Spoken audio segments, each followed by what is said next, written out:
இன்று கர்த்தரோட வார்த்தை என்னன்னா, அற்புதம் அப்படின்ற அந்த தலைப்புல நான் பேசலான்னு இருக்கேன். இங்க ஃபர்ஸ்ட் கானா ஒரு கல்யாணம். யோவான் 2வது அதிகாரத்துல 11வது வசனத்துல இவ்விதமாக இயேசு இந்த முதலாம் அற்புதத்தை கலிலேயாவில் உள்ள கானா ஊரிலே செய்து தம்முடைய மகிமையை வெளிப்படுத்தினார். அவருடைய சீசர்கள் அவரிடத்தில் விசுவாசம் வைத்தார்கள். எல்லாருமே நம்ம கானாவூர் கல்யாணத்தை பத்தி கண்டிப்பா எல்லாருமே கேட்டிருப்போம். நிறைய தடவை மெசேஜ் கேட்டுட்டே தான் இருப்போம் கானாவூர் கல்யாணத்தை பத்தி. நிறைய சர்ச்லயும் சரி, சின்ன பிள்ளைங்க சண்டே கிளாஸ்லயும் சரி, அந்த கானாவூர் கல்யாணத்தை பத்தி கண்டிப்பா எல்லாரும் கேட்ட ஒரு சப்ஜெக்ட் தான். ஆனாலும் கர்த்தர் இது மூலியமா ஒரு புதிய காரியங்களை வெளிப்படுத்துவார்ன்றது நம்பிக்கையோட நான் சொல்றேன்.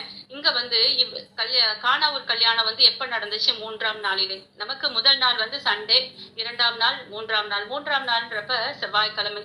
செவ்வாய்க்கிழமை இப்பெல்லாம் நம்ம செவ்வாய்க்கிழமை நல்ல காரியங்கள்லாம் கண்டிப்பா செய்யவே மாட்டாங்க. ஆனா ஏசப்பா செய்த முதல் அற்புதம் 3ஆம் நாள்ல தான் நடந்துச்சு, செவ்வாய்க்கிழமை. அப்ப அற்புதம் செஞ்சவன கானாவூர் கல்யாணத்துல 3ஆம் நாள் நடந்தது.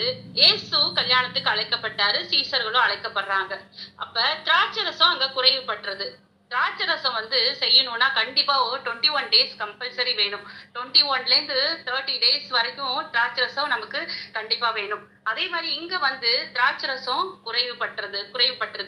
குறைவுபட்டோன இயேசுவின் தாய் அவரை நோக்கி அவர்களுக்கு திராட்சரசம் இல்லை என்றார். அதற்கு இயேசு என்ன சொல்றாரு? ஸ்திரீயே, எனக்கும் உனக்கும் என்ன என்று கேட்கிறாரு. அப்ப இதுக்கு முன்னாடி இவங்க இயேசுவின் தாய் அவர்கிட்ட போய் ஏன் சொல்றாங்க? அவர் ஆக்சுவலா ஒரு தச்சனோட பிள்ளை, கார்பெண்டர். அப்படி இருக்கும்போது திராட்சரசம் குறைவுபட்டிருக்கு அப்படின்றத அவர் எதுக்கு அங்க போய் அவரு தாய் ஏன் மகன்கிட்ட சொல்றாங்க?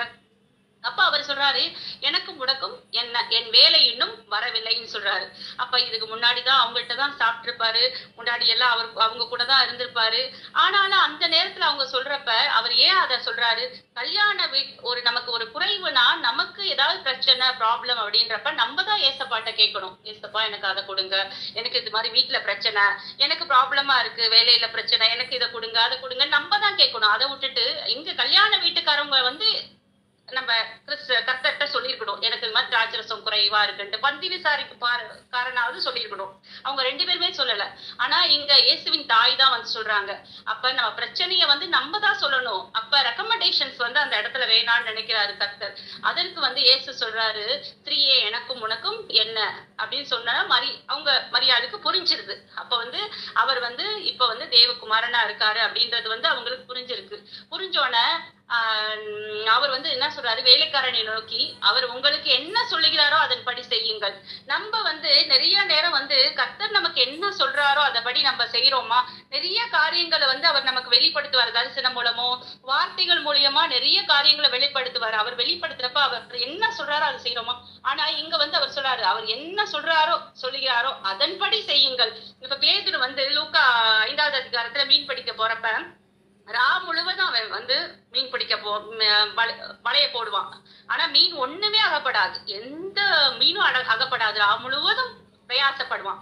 ஆனா அந்த பிரயாசத்துக்குரிய அந்த பலனே அவனுக்கு இருக்காது. அப்ப ரொம்ப ஒரு மாதிரி டல்லா ஓஞ்சு போய் இருக்கிற டைம்ல கர்த்தர் சொல்வாரு, வலைய போடு அப்படின்வாரு. வலைன்னு சொல்ல மாட்டேன், வலைகளை போடு அப்படின்னு சொன்னப்ப வலை கிளியத்தக்க மீனை நான் முழுவதும் பிரயாசப்பட்டேன், ஆனா ஒரு மீன் கூட அகப்படல. ஆனா உங்க வார்த்தையின் படி போடுறேன் அப்படின்னு சொன்ன வலை கிளியத்தக்க மீன்களை அவன் பிடிப்பான். அதுதான் அவர் என்ன சொல்றாரோ அவன் அந்த இடத்துல கீழ்ப்படிந்தான், கேட்டான். அப்ப வலை கிளியத்தக்க மீன்களை பிடித்து அவனும் இல்லாம அவன் கூட்டாளி படகும் நிரம்புச்சு. நம்மளையும் ஆசீர்வதித்து நம்ம கூட இருக்கவங்களையும் ஆசீர்வதிப்பாரு. அது முதல். அடுத்தது செகண்ட் அவரு கப்பல்ல போயிட்டு இருக்கும் போது நடந்து வா, கடல்ல நடந்து வா அப்படின்னு சொல்றப்ப பக்கத்துல இருக்கவன் கண்டிப்பா சொல்லிப்பான், ஏண்டா நீ பாட்டு கடல்ல போய் நடக்கிற, எதுக்குடா போற அப்படின்னு ஃப்ரெண்ட்ஸ் கண்டிப்பா சொல்லிப்பான், ஏன் நடக்கிற அப்படின்னு சொல்லிட்டு. ஆனா அவர் வார்த்தையின் படி அவன் என்ன பண்ணுவான்? நடப்பான், கடல்லையே நடப்பான். அப்ப அவன் கீழே அப்பதான் அவனுக்கு ஒரு பயம் வரும். அப்ப அவர் என்ன சொன்னாலும் கடலா இருக்கே அப்படின்னு பேதுரு நினைக்கல. அவர் சொன்னோட உடனே நடக்க ஆரம்பிக்கிறான். அப்ப அவர் சொல்ற விஷயத்த நம்ம கேட்கணும். இது இந்த கானாவூர் கல்யாணத்துல தூதர்கள் ஆடு மாடி தண்ணி குடிக்கிறதுக்காக வெளியில வைக்கப்பட்ட கற்சாடி. அது அந்த கற்சாடி ஓட்ட கற்சாடி. இதை கேட்டுக்கொண்டுட்டு இருக்க நம்ம ஒவ்வொருத்தரும் ஒரு ஓட்ட கற்சாடி தான். ஆனா நம்மள கர்த்தர் எப்படி பயன்படுத்துறாரு, அதுதான் இந்த கானாவூர் கல்யாணத்துல ஒரு அற்புதம் நடந்ததுக்கு ஒரு அடையாளம். இப்ப அந்த ஓட்டக்கச்சாடி ஆறுமே வந்து வெளியில தான் இருக்கும். அது யூதர்கள் முறைமையின்படி சுத்திகரிப்புக்காக வைக்கப்பட்டது. அப்படின்னா கை கால்லாம் கழுவுற அந்த தண்ணி அது. அப்ப வந்து வர ஆடு மாடு வந்து அந்த ஓட்டையில இருந்து வர தண்ணியை வந்து அது குடிச்சிட்டு போகும் எப்பயுமே. அதே மாதிரி இவர் வந்து அந்த ஓட்டக்கச்சாடி ஆறை வந்து உள்ள தண்ணியை நிரப்புன்னு சொல்லுவாரு, உள்ள கொண்டு வாழ்வார். அப்ப நம்ம வெளியில இருக்க நம்ம வந்து கர்த்தர் வந்து நம்ம பயன்படுத்துறப்ப நம்ம ஆக்சுவலா உள்ள போயிடுறோம். உள்ள போனோம்னா அந்த கற்சாடியில எல்லாம் தண்ணியை ஊத்த சொல்றாரு. தண்ணியை ஊத்தோன்ன அதை வந்து சொல்றப்பே அவர் சொல்றாரு, இயேசு வேலைக்காரரை நோக்கி ஜாடிகளில் தண்ணீரை நிரப்புங்கள் என்றார். அவர்கள் அவைகளை நிறைய நிரப்பினார்கள். அப்படின்னா என்ன அர்த்தம்னா, இப்ப தண்ணிய ஊத்துறப்ப கொஞ்சம் 3/4 நிரப்பினேன், 90% நிரப்பினேன்னு இல்ல, நிறைய நிரப்பிட்டாங்க. அப்ப கர்த்தர் நம்மள நிரப்புறப்ப நிறைய தான் நிரப்புவாரு. அரைக்குறையா நிரப்ப மாட்டாரு, நம்மள முழுவதும் நிரப்பிடுவாரு. அதுக்கப்புறம் ஊத்துறதுக்கு தண்ணி ஊத்த முடியுமா? ஊத்த முடியாது. கச்சாடி முழுவ தண்ணி வந்துருச்சுன்னா அப்புறம் ஊத்தவே முடியாதுல்ல. அப்ப அதை கேட்டுட்டு இருக்கு ஓட்டக்கச்சாடி வந்து இது எதுக்கு? நம்ம நிறைய டைம் நம்ம நினைக்கிறோம், நாம் இது வரைக்கும் என்னால என்ன பிரயோஜனம் இருக்கு, நான் யாருக்குமே யூஸ் இல்லையே, நான் ஒரு வேஸ்ட், என்னால என்ன இருக்கு, என் வாழ்க்கையில எனக்கு பிடிக்கவே இல்லை, எனக்கு வாழவே பிடிக்கல அப்படின்னு கேட்டுட்டு இருக்க ஓட்டக்கச்சாடி நம்மளை பார்த்துதான் கர்த்தர் வந்து நம்மளதான் எடுத்து அவர் பயன்படுத்துறாரு. எந்தெந்த ஓட்டக்கச்சாடி இந்த வார்த்தைகளை கேட்டுட்டு இருக்கோமோ நம்மளதான் கர்த்தர் பயன்படுத்துறாரு. நம்ம மூலியமா தான் அற்புதத்தையும் செய்யறாரு. அதே மாதிரி நம்ம எந்த விஷயத்துல வீக்கா இருக்கோம், நம்ம எந்த விஷயத்துல பலவீனமா இருக்கோம், நம்ம யாருக்கு பயன்படல, நான் வேஸ்ட், நான் உலகத்துல வாழவே கூடாதுன்னு சொல்லிட்டு இருக்க தேவ பிள்ளைய உம்மை பார்த்துதான் கர்த்தரோட வார்த்தை வருது. கர்த்தர் உங்களதான் எடுத்து பயன்படுத்த போறாரு. அந்த ஓட்ட வந்து உள்ள வைத்து அவர் பயன்படுத்துறாரு. அப்ப உள்ள கொண்டு வந்து 6 கற்சாடியை வைத்து தண்ணியை ஊற்றி நிரப்பி குடுக்கறப்ப பந்தி விசாரிப்புக்காரனுக்கும் தெரியல, வேலைக்காரனுக்கும் தெரியுது தண்ணி எங்க இருந்து வந்துச்சுன்ட்டு. அப்ப அந்த தண்ணீர் வந்து திராட்சை ரசமா மாறி அவங்க சொல்றாங்க, நம்ம நார்மல் நம்ம கல்யாணத்துக்கு எல்லாம் போறப்ப ஃபர்ஸ்ட் வந்து சாம்பார் எல்லாம் தீர்ந்து போச்சுன்னா ஃபர்ஸ்ட் நல்லா இருக்கும். அப்புறம் சாம்பார் எல்லாம் தீர்ந்துருச்சு, ரசம் தீர்ந்துருச்சுன்னா என்ன பண்ணுவாங்க, தண்ணியை ஊத்தி அதை மிக்ஸ் பண்ணி அடுத்தது நம்ம சாப்பிட்றப்ப கொஞ்சம் டேஸ்ட் கம்மியாயிரும். ஆனா நீங்க வந்து முன்பு கொடுத்ததோட இப்ப அதிக ருசியா இருக்கு அப்படின்னு சொல்லிட்டு சொல்றாங்க. இதுல இருந்து கர்த்தரோட மகிமை அங்க வெளிப்படுது. இவ்விதமாய் முதலாம் அற்புதத்தை வந்து கானா ஊரில செய்து தான் மகிமையை வெளிப்படுத்துறாரு. கர்த்தரோட மகிமை நம்ம மேல இறங்கும். ஒவ்வொரு நாள் அவர் நம்ம தன்னோட மகிமையை வெளிப்படுத்துவாரு. இதே மாதிரி அந்த அற்புதம் அடுத்தது என்ன செய்யறாரு, மார்க் 5வது அதிகாரத்துல 3 அற்புதம் செஞ்சிருக்காரு. 3 அற்புதமும் என்னன்னா நமக்கு எல்லாமே இது தெரிஞ்ச ஒரு அற்புதம் தான். ஃபர்ஸ்ட் வந்து லேகியோன்ற அந்த பிசாசு பிடித்த மனிதன், ரெண்டாவது அற்புதம் வந்து யவீரு மகள், 3வது அற்புதம் வந்து பெரும்பாடுள்ள ஸ்திரீ. இந்த 3 அற்புதத்துல இது வரிசையா வரும்போது முந்தின அற்புதம் அப்படின்னு முந்தி போற அற்புதம். இப்ப ஃபர்ஸ்ட் அற்புதம் 6000 வந்து பிசாசு பிடித்த அந்த லேகியோன் வந்து அவன் கல்றையில எல்லாத்துலயும் குடியிருக்கிறப்ப அவன் சொல்றான், என்னை வந்து இந்த பன்றி கூட்டத்துக்குள்ள நீங்க அனுப்பிடுங்க அப்படின்னு சொன்னோன்னே அதே மாதிரி அந்த பன்றி எல்லாம் என்ன பண்ணுது, மேலேந்து கீழே விழுந்து இறந்து போயிருது. 1. 2வது நான் வந்து இந்த வார்த்தை மூலமா என்ன வெளிப்படுத்தணும்னு நினைக்கிறேன்னா, அற்புதங்கள் வந்து முந்தி நடக்கிற அற்புதம் அப்படின்றப்ப இந்த 12 வருஷம் அந்த யவீரு மகள் வந்து 12 வயது நிரம்பிய அந்த யவீரு மகளை பாக்குறதுக்கு போறப்ப அந்த 12 வருஷம் பெரும்பாடு சொல்ற ஸ்திரீ என்ன பண்றாங்க, 2வது அற்புதத்தை 3வது இருக்கவங்க முந்தி போய் அந்த அற்புதத்தை பெற்றிருக்கிறாங்க. 2வது இருக்கிற அற்புதம் வந்து யவீரு மகளோட அற்புதம் தான். ஆனா அதுக்கு முன்னாடி இந்த 12 வருஷம் பெரும்பாடுள்ள ஸ்திரீ என்ன பண்றாங்க, வஸ்திரத்தின் ஓரத்தை போய் தொட்டு எவ்வளோ வைத்தியர்களால செலவு பண்ணி நம்ம எத்தனையோ ஹாஸ்பிட்டல் போறோம், ஆனா ஒண்ணுமே நடக்கல, எவ்வளோ ஹாஸ்பிட்டல் ஏறி இறங்கிட்டேன், என் வியாதி குணமே ஆகல அப்படின்னு சொல்லிட்டு இருக்க தேவ பிள்ளையே, இன்னைக்கு உங்களுடைய கர்த்தருடைய வார்த்தை வருது. இன்று கர்த்தர் உங்களுக்கு ஒரு அற்புதம் செய்வாரு. நாளை இல்ல, இன்றைக்கே கண்டிப்பா செய்வாரு அவரு. அந்த நேரத்துல ஸ்திரீ அவங்க என்ன பண்றாங்க, கர்த்தரோட வஸ்திரத்தை தொட்டோன்னு அவங்க அங்க சுகத்தை பெற்றிருக்கிறாங்க. அவ அந்த உதிரப்போக்கு வந்து நின்றுது. எவ்வளவு ஒரு கொடுமையான விஷயம். ஸ்திரீகளுக்கு வந்து இது ரொம்ப முக்கியமானது. மாசம் எவ்வளவு ஒரு கடினமான சூழ்நிலையை ஒவ்வொரு நாள் தாண்டாங்க. இவளுக்கு வந்து 12 வருஷமா இந்த வேலைதான், 12 வருஷமா இந்த பெரும்பாடுதான். அப்ப அதனால பெரும்பாடு உள்ள ஸ்திரீ, அந்த ஸ்திரீ வந்து ரொம்ப ஒரு கடினமான பாதையை சந்திக்கிறதுனாலதான் பெரும்பாடு உள்ள ஸ்திரீ. அந்த ஸ்திரீ வந்து அன்னைக்கு அந்த ஸ்திரீ வந்து வஸ்திரத்தின் ஓரத்தை தொட்டோன்னு அவ என்ன பண்றா, சுகத்தை பெற்றுக்கிறான். அப்ப சீசர்கள் வந்து திரளான ஜனங்கள் உண்மை நெருங்கி கொண்டிருக்கும் போது, நீர் கண்டும் என்னை தொட்டது யார் என்று கேட்டீர் என்றார்கள். இதை செய்தவளை காணும் படிக்கு பார்த்தார்கள். தன்னிடத்தில் சம்பவித்ததை அறிந்து ஸ்திரீ என்ன பண்றா, நான் முன்பாக வந்து விழுந்து உண்மையெல்லாம் அவருக்கு சொன்னா, எல்லா உண்மையும் அவருக்கு சொல்லிட்டு அதுக்கு, மகளே உன் விசுவாசம் உன்னை ரட்சித்தது, சமாதானத்தோட போ, உன் வேதனை நீங்கி நீ சும்மாயிரு.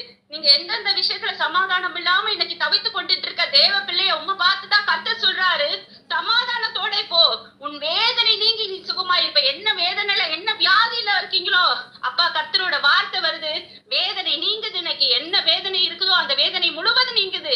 அந்த வேதனை நீங்கி நீங்க சுகமா இருப்பீங்க என்றில இருந்து கர்த்தர் வந்து உமக்கு வாக்கு கொடுக்கிறாரு. அதே நேரத்துல இந்த இந்த இவங்க வந்து சுகத்தை பெறதுக்கு முன்னாடி இவங்க போய் முந்தி போய் அற்புதத்தை வாங்கிக்கிறாங்க. யவீரு வந்து 2வது அற்புதம் அவனை பார்த்துட்டு வரும்போது, அந்த ஸ்திரீய வரும்போது 12 வருஷம் பெரும்பாலான ஸ்திரீ நடுவுல வந்துடுறாங்க. அவங்க போய் 2வது அற்புதத்தை பெற்றுட்டு தான் 3வது வந்து யவீரு மகளை எழுப்புறாரு. அப்ப கர்த்தர் வந்து வல்லமையுள்ளவர். பத்திமேயுன்ற குருடன் வந்து அவன் பார்வையே இல்லாதவங்க, அவனுக்கு வந்து ஒண்ணுமே தெரியாது, உலகமே தெரியாது. அவன் மகன், அவங்க அப்பா பேரு திமேத்தியும், அவன் வந்து மகன் பேரு பத்திமேயும். இவன் வந்து பிறந்ததுல இருந்து பிளைண்ட். அவன் குழந்தையா இருக்கிறப்பயே அவனுக்கு கண்ணே தெரியாம பிறந்தவன். அவன் என்ன அவனுக்கு தெரியும்? அவன் மிஞ்சி போனா ஏசப்பாட்ட என்ன வேண்டுமா, எனக்கு நிறைய காசு கிடைக்கணும், அதே நேரத்துல இந்த பக்கத்து நிறைய கூட்டம் வரணும், எனக்கு காசு போடணும், எனக்கு வந்து 1 ரூபா 2 ரூபாலாம் வரக்கூடாது, எனக்கு 10 ரூபாய் 20 ரூபாய் அப்படி நிறைய காசு வரணும் அப்படின்னு தான் அவன் வந்து எப்பயுமே வேண்டிட்டு இருந்திருப்பான். அவன் வேண்டுதல் அந்த ஜெபம் தான் அவன் எப்பயுமே பண்ணிட்டு இருந்திருப்பான். ஆனா அன்னைக்கு வந்து நசரேயனாகிய இயேசு வருகிறார் அப்படின்றப்ப இது முக்கியமான ஒரு சப்ஜெக்ட். ஆனா இது நிறைய பேத்துக்கு தெரியும். ஆனாலும் நசரேயனாகிய இயேசு வருகிறார் அப்படின்னு சொல்லி அவன் கண்டிப்பா பக்கத்துல இருக்கவன் அவன் சொல்லியிருப்பான், என்ன இந்த சத்தம் என்னமோ காதுல வந்து கேக்குது, நிறைய சத்தம் கேக்குது, நிறைய பேர் அங்கிட்ட இங்கிட்டு ஓடுற மாதிரி சத்தம் கேக்குது, என்ன சத்தம் அப்படின்னு சொல்லி கேக்குறப்ப நசரேயனாகிய இயேசு வருகிறார் அப்படின்னு சொல்லி சொன்னோன்னே இவன் என்ன பண்றான், இவன் தாவீதின் குமாரனே இறங்கும் சொல்றான். அப்ப அவன் சொன்னது என்ன, நசரேயனாகிய இயேசு வருகிறார்னு. இப்படிதான் நம்ம அற்புதத்தை எப்படி ஜெபிக்கணும்னு தெரியாமையே நம்ம நிறைய நேரம் ஜெபம் பண்றோம். நார்மல் ஜெபத்தோட வல்லமையுள்ள ஜெபம் வந்து வெளிப்பாடு உள்ள ஜெபம் தான் கர்த்தர் சன்னிதானத்துல கண்டிப்பா எட்டும். அவன் நசரேயனாகிய இயேசு வருகிறார்னோட இவன் என்ன பண்ணும், நசரேயனாகிய இயேசுவேன்னு கூப்பிட்டு இருந்தா பரவாயில்ல, இவன் ஏன் தாவீதின் குமாரனே கூப்பிடுறான். அப்ப தாவீதின் குமாரனே இறங்கும்ன்றா. எல்லாதற்றாங்க ஏன் கத்துற அப்படின்றாங்க. அப்ப என்னடா இவன் நம்ம வந்து நசரேயனாகிய இயேசு வராருன்னு சொல்லி சொல்றேன், இவன் பாட்டுக்கு தாவீதின் குமாரனே இறங்கும் கத்துறான் அப்படின்னு சொல்லியிருப்பான். கண்டிப்பா யோசிச்சிருப்பான். அப்ப நீ என்னடா உனக்கு கண்ணு தானே தெரியலடா, காதும் இப்ப மந்தமாயிருச்சாடா அப்படின்ற மாதிரி கேட்டிருப்பான். ஆனா உண்மையிலேயே வந்து அவன் சொன்னான் பாத்தீங்களா, அவனுக்கு தான் உண்மையிலேயே உள்ளான மனசு வந்து அவனுக்கு இல்ல.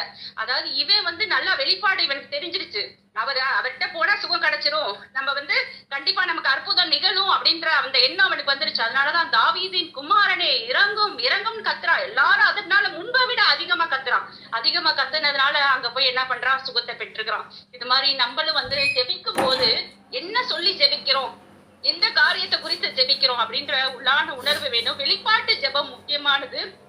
முந்தைய செல்லும் அற்புதம் வந்து கண்டிப்பா நம்ம வாழ்க்கையில நடக்கும். ஒவ்வொரு நாளும் தேவ கரத்துல நம்ம பெற்றுக்கொள்ளும் போது அற்புதத்தை சுகத்தையும் நம்ம கண்டிப்பா நம்ம வந்து பெற்றுக்கொள்ள முடியும். ஜெபம். நேற்றும் இன்று மாறாத எங்கள் பரமபிதாவே உம்மை துதிக்கிறேன், சோஸ்தரிக்கிறேன் அப்பா. இந்த அருமையான வேலையில கர்த்தர் அப்பா இந்த வார்த்தை மூலம் எங்க கூட இடைப்பட்ட கிருபைக்காக நன்றி செலுத்துகிறேன் ஏசப்பா.